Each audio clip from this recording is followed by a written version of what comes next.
I can tell you that the #1 problem in Hollywood was and is and always will be pedophilia. When Corey Feldman put his career on the line to allege abuse against him in Hollywood, he didn't realize just how cold and dismissive the industry can be in your most vulnerable moment. Are you saying that they're pedophiles? Yes. And that they're still in this business? Yes. You're damaging an entire industry. As I shared my story, I was told over and over that this was not abuse, that this was just a joke. But this led me down a much darker rabbit hole than I was ready for. And it started when The View made Corey Feldman feel unheard and humiliated when he came out with his own story. Subscribe to Elites Exposed for more, and just take a look for yourself. The people that did this to both me and Corey that are still working, they're still out there, and they're some of the richest, most powerful people in this business. And they are And they do not want me saying what I'm saying right now. Are you saying that they're pedophiles? Yes. And that they're still in this business? Yes. That's what, and that's what you were saying in your book. When you talk to when you talk to and parents, they don't want me here right now. Trust Corey, me. They want me dead. There are a lot of parents out here who want to put their kids in this business. Their kids are cute, they're great actors. Da, da, da. What would you say to a parent who just has the best of intentions, who's coming here with their child? If you're saying that there's a lot of predators in this industry. It's a many-feathered bird.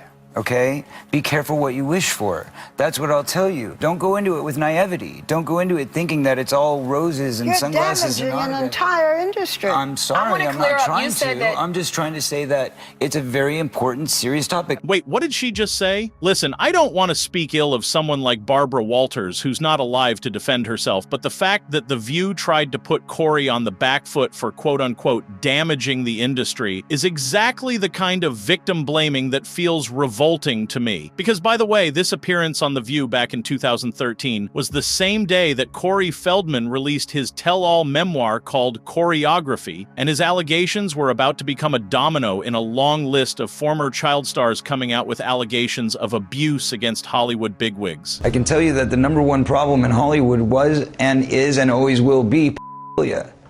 That's the biggest problem for children in this industry. Nobody talks about pedophilia. It's the big secret. And it's widespread? Oh yeah. I was surrounded by them when I was 14 years old. Surrounded. Literally.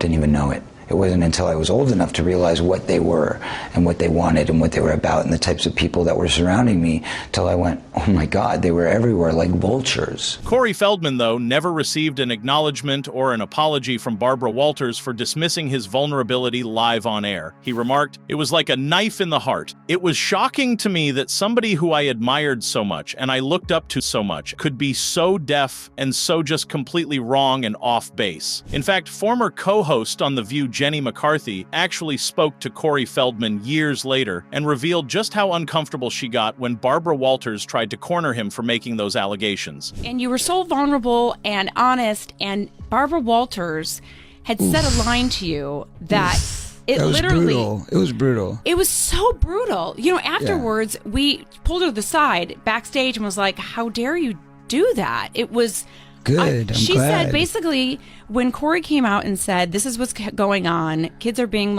molested, Barbara turned to him and said, you know what you're doing? You're damaging an entire industry. Yeah. And she said, what are you doing? This is wrong. I said, what are you talking about? She goes, you are damaging your entire industry. Our industry. She said, our industry. And I said, our industry? You're a journalist. I'm an actor.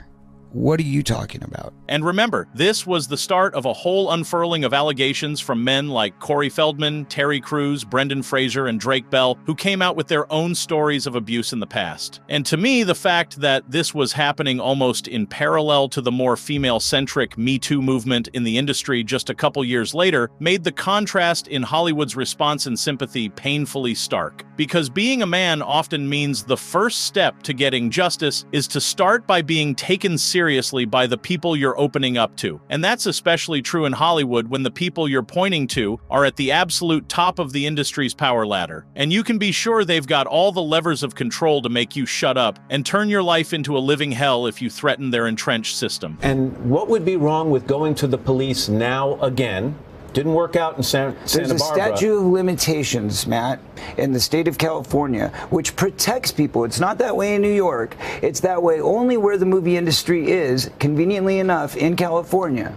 That's the seriousness of this. You cannot, because if I were to go to the police, I would be the one who's getting sued. Henceforth, I need a team of lawyers and I need a team of security to be around me at all times to keep me safe so I can get this message done. What's crazier to me is more often than not, the industry can even stand beside the accused rather than the victim. That's exactly what happened, for example, when actor Drake Bell brought accusations of abuse against former Nickelodeon coach Brian Peck. But it was 41 people from the entertainment industry that went out of their way to write letters to the judge defending Brian Peck, rather than standing with the person making those accusations. Drake Bell even recounted how several people from Hollywood would show up at the trial in defense of the accused, while his own side would often just have his own close family by him and basically no one else. Eventually, Brian Peck entered a no-contest plea, served prison time, and had to register as an offender. That gives you an idea of just how far the industry elite can go to protect their own. Because even actors like Terry Crews, with a strong and masculine on-screen persona, had to relive their trauma and break themselves down in Congress just to have the world take their stories seriously. As I shared my story,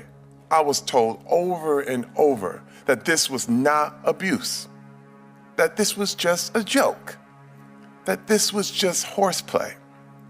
But I can say that one man's horseplay is another man's humiliation. I'm not a small or insecure man, but in that moment and in the time following, I've never felt more emasculated. Now that got me thinking, if that's the kind of attitude you have to fight off in Hollywood just to have your side of the story heard, how much of what we've heard in the past decades is true? That's where Corey Feldman's words about Michael Jackson start making sense. Corey's entire childhood was spent in the very close orbit of Michael Jackson, and described Michael as his older brother growing up. And despite the slew of allegations against Michael, Corey has been vocal that none of his personal interactions with him in his youth were ever at all inappropriate. You said that there was one gentleman in the industry who did not take advantage of you. He was not a pedophile. You said it was Michael Jackson. Of all people. So why are you sitting down talking to me? Why aren't you sitting down with the police right now? I've told the police. In fact, if anybody wants to go back to 1993 when I was interviewed by the Santa Barbara Police Department, I sat there and I gave them the names. They're on record. They have all of this information, but they were scanning Michael Jackson. All they cared about was trying to find something on Michael Jackson. Who you said, by the way, did not abuse you. Who Michael was innocent, and that was what the interview was about with the police in 1993. I told them he is not that guy, and they said, well, maybe you just don't understand your friend. And I think that's why Corey Feldman's side of the story matters. Someone that sticks their neck out in a sea of vultures to allege something against powerful stakeholders is taking on a risk that not many people on the outside can understand. And that lends a weight to their words that cannot simply be dismissed or laughed away. But if you want to see how this fight against the elite can break down even the strongest people, watch here how the media and the music industry tried to crush Michael Jackson, and subscribe to Elites Exposed for more.